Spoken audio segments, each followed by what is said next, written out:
ಜನವರಿ 1ನೇ ತಾರೀಕಿನಿಂದ ಗೃಹಲಕ್ಷ್ಮಿಯರಿಗೆ ಭರ್ಜರಿ ಸಿಹಿ ಸುದ್ದಿಯನ್ನ ರಾಜ್ಯ ಸರ್ಕಾರ ಕೊಟ್ಟಿದೆ. ಅದ್ರ ಬಗ್ಗೆ ಒಂದು ಹೊಸ ಅಪ್ಡೇಟ್ ಅನ್ನ ನಿಮ್ಗೆ ತಿಳಿಸ್ಕೊಡ್ತಾ ಇದೀನಿ. ಇದು ಒಂದೇ ಅಲ್ಲ, ಡಿಸೆಂಬರ್ 30ನೇ ತಾರೀಕಿನಿಂದ ಏನು ಉಚಿತ ಬಸ್ ಪ್ರಯಾಣವನ್ನ ಮಹಿಳೆಯರು ಮಾಡ್ತಾ ಇದ್ರು, ಇನ್ನು ಮುಂದೆ ನೀವು ಟಿಕೆಟ್ ಅನ್ನ ತೆಗೆದುಕೊಳ್ಬೇಕಾಗುತ್ತೆ. ಹೌದು ಸ್ನೇಹಿತರೆ, ಇಷ್ಟು ದಿನಗಳ ಕಾಲ ಏನು ಫ್ರೀ ಬಸ್ ನಲ್ಲಿ ಓಡಾಡ್ತಾ ಇದ್ರು ಮಹಿಳೆಯರು, ಇನ್ ಮುಂದೆ ಓಡಾಡುವಂತಿಲ್ಲ. ಅಂದ್ರೆ ಫ್ರೀ ಬಸ್ ಅನ್ನ ಬಂದ್ ಮಾಡಲಾಗುತ್ತೆ ಡಿಸೆಂಬರ್ 30ನೇ ತಾರೀಕಿನಿಂದ. ಹಾಗಾದ್ರೆ ಬನ್ನಿ, ಈ ಒಂದು ಎರಡು ಹೊಸ ಅಪ್ಡೇಟ್ ಗಳನ್ನ ತಿಳಿಸ್ಕೊಡ್ತಾ ಇದೀನಿ. ಗೃಹಲಕ್ಷ್ಮಿಯರಿಗೆ ಸಿಹಿ ಸುದ್ದಿ ಒಂದು ಕಡೆಗೆ, ಇನ್ನೊಂದು ಕಡೆಗೆ ಬ್ಯಾಡ್ ನ್ಯೂಸ್ ಅಂತಾನೆ ಹೇಳ್ಬೋದು. ಈ ಎರಡು ಹೊಸ ಅಪ್ಡೇಟ್ ಅನ್ನ ತಿಳಿಸ್ಕೊಡ್ತೀನಿ. ವಿಡಿಯೋನ ಪೂರ್ತಿಯಾಗಿ ನೋಡಿ, ಆದಷ್ಟು ಮಂದಿಗೆ ಈ ಒಂದು ಮಾಹಿತಿಯನ್ನ ಶೇರ್ ಮಾಡಿ. ಸ್ನೇಹಿತರೆ, ನಿಮ್ಗೆ ಗೊತ್ತಿರಬಹುದು, ಏನು ಕಾಂಗ್ರೆಸ್ ಸರ್ಕಾರ ಅಧಿಕಾರಕ್ಕೆ ಬಂದ ನಂತರ 5 ಭರ್ಜರಿ ಗ್ಯಾರಂಟಿಗಳನ್ನ ರಾಜ್ಯದ ಜನತೆಗೆ ಕೊಟ್ಟಿತ್ತು. ಅದರಿಂದ ಬಹಳಷ್ಟು ಅನುಕೂಲ ಆಗಿದ್ವು. ನಿಮಗೆ ಗೊತ್ತಿರಬಹುದು, ಪ್ರತಿ ತಿಂಗಳ ಗೃಹಲಕ್ಷ್ಮಿ ಯೋಜನೆಯ ಹಣದಿಂದ ಬಹಳಷ್ಟು ಮಂದಿ ಅನುಕೂಲವನ್ನ ಮಾಡಿಕೊಂಡಿದ್ದಾರೆ. ಅದೇ ರೀತಿಯಾಗಿ ಫ್ರೀ ಬಸ್ಗಳಲ್ಲಿ ಏನು ಮಹಿಳೆಯರು ಎಲ್ಲಾ ಒಂದು ಪ್ರವಾಸ ಸ್ಥಾನಗಳಲ್ಲಿ ಏನು ಭೇಟಿ ನೀಡ್ತಾ ಇದ್ದಾರೆ, ಅಡ್ಡಾಡ್ತಾ ಇದ್ದಾರೆ, ದೇವಸ್ಥಾನಗಳಿಗೆ ಹೋಗಿ ಬರ್ತಾ ಇದ್ದಾರೆ. ಈ ರೀತಿಯಾಗಿ ಎಲ್ಲಾ ಕಡೆ ಒಂದು ಪ್ರವಾಸವನ್ನ ಮಹಿಳೆಯರು ಮಾಡ್ತಾ ಇದ್ದಾರೆ. ಫ್ರೀ ಬಸ್ ಅನ್ನೋದು ಬಹಳಷ್ಟು ಅನುಕೂಲ ಆಗಿತ್ತು. ಆದ್ರೆ ಈಗ ರಾಜ್ಯ ಸರ್ಕಾರ ಏನಿದೆ, ಡಿಸೆಂಬರ್ 30ನೇ ತಾರೀಕಿನಿಂದ ಎಲ್ಲಾ ಮಹಿಳೆಯರು ಬಸ್ ನಲ್ಲಿ ಓಡಾಡ್ಬೇಕಾದ್ರೆ ಟಿಕೆಟ್ ಅನ್ನ ತೆಗೆದುಕೊಳ್ಬೇಕಂತ ಹೇಳ್ತಾ ಇದೆ. ಸೊ ಹಾಗಾದ್ರೆ ಏನು, ಈ ಒಂದು ಶಕ್ತಿ ಯೋಜನೆ ಏನಿತ್ತು, ಅಂದ್ರೆ ಫ್ರೀ ಬಸ್ ಏನಿತ್ತು, ಅದನ್ನ ಕಂಟಿನ್ಯೂ ಆಗಿ ಬಂದ್ ಮಾಡ್ತಾ ಇದ್ದಾರೆ.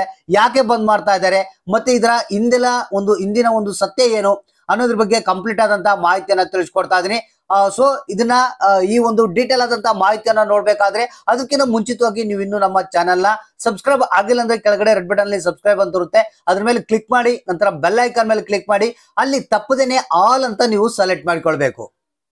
ಹೌದು ಸ್ನೇಹಿತರೆ, ರಾಜ್ಯ ಸರ್ಕಾರದ ಕಡೆಯಿಂದ ಇದೀಗ ಈ ಎರಡು ಹೊಸ ಅಪ್ಡೇಟ್ಗಳು ಬಂದಿರುವಂತದ್ದು. ಮೊದಲನೇದಾಗಿ ಈ ಒಂದು ಫ್ರೀ ಬಸ್ ಏನಿತ್ತು, ಡಿಸೆಂಬರ್ 30ನೇ ತಾರೀಕಿನಿಂದ ಬಂದ್ ಮಾಡಲಾಗುತ್ತೆ ಅನ್ನೋ ಒಂದು ಮಾಹಿತಿ ಕೇಳಿ ಬರ್ತಾ ಇದೆ. ಆಮೇಲೆ ಜನವರಿ 1ರಿಂದ ಗೃಹಲಕ್ಷ್ಮಿಯರಿಗೆ ಸಿಹಿ ಸುದ್ದಿ ಏನಿದೆ ಅದನ್ನ ತಿಳಿಸ್ಕೊಡ್ತೀನಿ ಏನಮ್ಮದನ್ನ. ಸ್ನೇಹಿತರೆ, ಈಗ ರಾಜ್ಯ ಸರ್ಕಾರ ಅಂದ್ರೆ ಸಾರಿಗೆ ಸಂಸ್ಥೆ ಏನಿದೆ, ಅದರಲ್ಲಿ ಕೆಲಸ ಮಾಡುವಂತ ಒಂದು ಕೆಲಸಗಾರರು ಏನಿದ್ದಾರೆ, ಅವರು ತಮ್ಮ ಒಂದು ಸಂಬಳವನ್ನ ಜಾಸ್ತಿ ಮಾಡ್ಬೇಕು, 25% ಜಾಸ್ತಿ ಮಾಡ್ಬೇಕು, ಅರಿಯರ್ಸ್ ಕೊಡ್ಬೇಕು, ನಮಗೆ ಆ ರೀತಿಯಾಗಿ ಎಲ್ಲಾ ಬೆನಿಫಿಟ್ ಗಳನ್ನ ಕೊಡ್ಬೇಕಂತೇಳಿ ಸ್ಟ್ರೈಕ್ ಮಾಡೋದಕ್ಕೆ ಈ ಒಂದು ಸಾರಿಗೆ ಸಂಸ್ಥೆಯ ನೌಕರರು ಏನಿದ್ದಾರೆ ಒಂದು ಪ್ಲಾನ್ ಅನ್ನ ಮಾಡ್ಕೊಂಡಿದ್ದಾರೆ. ಅಂದ್ರೆ ಈ ಒಂದು ಡಿಸೆಂಬರ್ 30ರಿಂದ ಈ ಒಂದು ಬಂದ್ ಆಚರಣೆಯನ್ನ ಮಾಡ್ತಾ ಇದ್ದಾರೆ. ಅಂದ್ರೆ ಈಗ BMTC ಬಸ್ ಆಗಿರ್ಬೋದು, KSRTC ಬಸ್ ಆಗಿರ್ಬೋದು, ಇವುಗಳನ್ನ ಬಂದ್ ಮಾಡ್ತಾ ಇದ್ದಾರೆ. ಅಂದ್ರೆ ಜನರು ಇನ್ ಮುಂದೆ ಬಸ್ಗಳಲ್ಲಿ ಓಡಾಡೋದು ಕಷ್ಟ ಆಗುತ್ತೆ. ಸೊ ಅಂದ್ರೆ ಇದ್ರ ಜೊತೆಗೆ ರಾಜ್ಯ ಸರ್ಕಾರಕ್ಕೆ ಮನವಿ ಪತ್ರ ಏನ್ ಬರ್ದಿದಾರಪ್ಪ ಅಂತಂದ್ರೆ, ಇದ್ರ ಜೊತೆಗೆ ನೀವು ಶಕ್ತಿ ಯೋಜನೆಯನ್ನ ಸ್ಟಾಪ್ ಮಾಡ್ಬಿಡಿ, ಇದರಿಂದ ನಿಮಗೆ ರಾಜ್ಯ ಸರ್ಕಾರಕ್ಕೆ ಬಹಳಷ್ಟು ಹಣ ಉಳಿಯುತ್ತೆ ಅಂತ ಒಂದು ಮನವಿ ಪತ್ರವನ್ನ ಸಾರಿಗೆ ಸಂಸ್ಥೆಯ ನೌಕರರು ಬರೆದಿರುವಂತದ್ದು. ಸೊ ಅಂದ್ರೆ ಇಲ್ಲಿ ಈ ಒಂದು ಬೇಡಿಕೆಯನ್ನ ಈಡೇರಿಸುವ ಉದ್ದೇಶದಿಂದ ಏನು ಡಿಸೆಂಬರ್ 30ರಿಂದ ಈ ಒಂದು ಬಂದ್ ಆಚರಣೆಯನ್ನ ಮಾಡ್ತಾ ಇದ್ದಾರೆ. ಸೊ ಆ ಒಂದು ಕಾರಣಕ್ಕಾಗಿ ಇಲ್ಲಿ ಏನಪ್ಪಾ ಅಂತಂದ್ರೆ, ಈಗ ಶಕ್ತಿ ಯೋಜನೆ ಅಂದ್ರೆ ಫ್ರೀ ಬಸ್ ಅನ್ನ ಬಂದ್ ಮಾಡಲಾಗುತ್ತೆ ಅನ್ನೋ ಒಂದು ಮಾಹಿತಿ ಕೇಳಿ ಬರ್ತಾ ಇದೆ. ಆದ್ರೆ ಇಲ್ಲಿ ನಿಜಾಂಶ ಏನ್ ಗೊತ್ತಾ, ರಾಜ್ಯ ಸರ್ಕಾರ ಯಾವುದೇ ರೀತಿಯ ಮಾಹಿತಿಯನ್ನ ಕೊಟ್ಟಿಲ್ಲ. ಅಂದ್ರೆ ನಾವು ಶಕ್ತಿ ಯೋಜನೆಯನ್ನ ಬಂದ್ ಮಾಡ್ತೀವಿ, ಫ್ರೀ ಬಸ್ ಅನ್ನ ಬಂದ್ ಮಾಡ್ತೀವಿ ಅಂತ ಇನ್ನು ಏನು ಹೇಳಿಕೆಯನ್ನ ಕೊಟ್ಟಿಲ್ಲ. ಅಂದ್ರೆ ಇಲ್ಲಿ ಏನಪ್ಪಾ ಅಂತಂದ್ರೆ, ಇಲ್ಲಿ ಸಾರಿಗೆ ಸಂಸ್ಥೆಯ ನೌಕರರ ಒಂದು ಏನು ಬೇಡಿಕೆ ಏನಿಟ್ಟಿದ್ದಾರೆ ಅವನ್ನ ಈಡೇರಿಸಬಹುದು.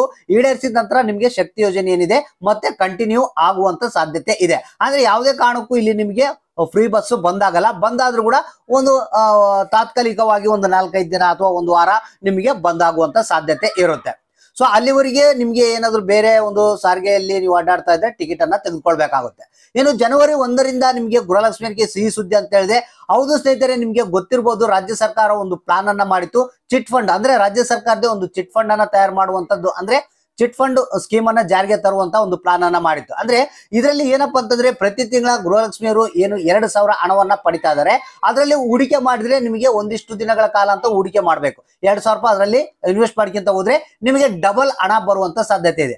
ಅಂದ್ರೆ ಇದನ್ನ ಏನ್ ಮಾಡಿದ್ದಾರೆ ರಾಜ್ಯ ಸರ್ಕಾರ, ನಿಮಗೆ ಡಬಲ್ ಹಣವನ್ನ ಕೊಡೋದಕ್ಕೆ ಈ ಒಂದು ರಾಜ್ಯ ಸರ್ಕಾರದ ಚಿಟ್ ಫಂಡ್ ಸ್ಕೀಮ್ ಅನ್ನ ಜಾರಿಗೆ ತರ್ತಾ ಇದೆ. ಸೊ ಅದಕ್ಕಾಗಿ ಜನವರಿ 1ನೇ ತಾರೀಕಿನಿಂದ ಈ ಸ್ಕೀಮ್ ಜಾರಿಗೆ ಬರುವಂತ ಸಾಧ್ಯತೆ ಇದೆ ಅಂತ ಮಾಧ್ಯಮಗಳ ವರದಿ ಪ್ರಕಾರ ನಮಗೆ ತಿಳಿದು ಬಂದಿದೆ. ಅಂದ್ರೆ ಯಾರಿಗೆ ಇಂಟ್ರೆಸ್ಟ್ ಇದೆ ಗೃಹಲಕ್ಷ್ಮಿಯರಿಗೆ, ಈ 2,000 ರೂಪಾಯಿ ಹಣವನ್ನ ಈ ಚಿಟ್ ಫಂಡ್ ಸ್ಕೀಮ್ ನಲ್ಲಿ ಇನ್ವೆಸ್ಟ್ ಮಾಡಿದ್ರೆ ನಿಮಗೆ ಒಟ್ಟಿಗೆ ಡಬಲ್ ಹಣ ಬರುತ್ತೆ. ಸೊ ಹಾಗಾದ್ರೆ ಕಾಯ್ದು ನೋಡೋಣ ಈ ಸ್ಕೀಮ್ ಮತ್ತೆ ಬಂದ ನಂತರ ಇದರ ಒಂದು ಹೊಸ ಅಪ್ಡೇಟ್ ಅನ್ನ ತಿಳಿಸ್ಕೊಡ್ತೀನಿ. ಯಾವ ರೀತಿ ನೀವು ಈ ಸ್ಕೀಮ್ಗೆ ಇನ್ವೆಸ್ಟ್ ಮಾಡಬೇಕು, ಏನಾದ್ರು ಅಪ್ಲೈ ಮಾಡ್ಬೇಕಾ, ಅದ್ರ ಬಗ್ಗೆ ಕಂಪ್ಲೀಟ್ ಆದಂತ ಮಾಹಿತಿಯನ್ನ ಜನವರಿ 1ನೇ ತಾರೀಕು ನಂತರ ನಿಮ್ಗೆ ತಿಳಿಸ್ಕೊಡ್ತಾ ಇದೀನಿ.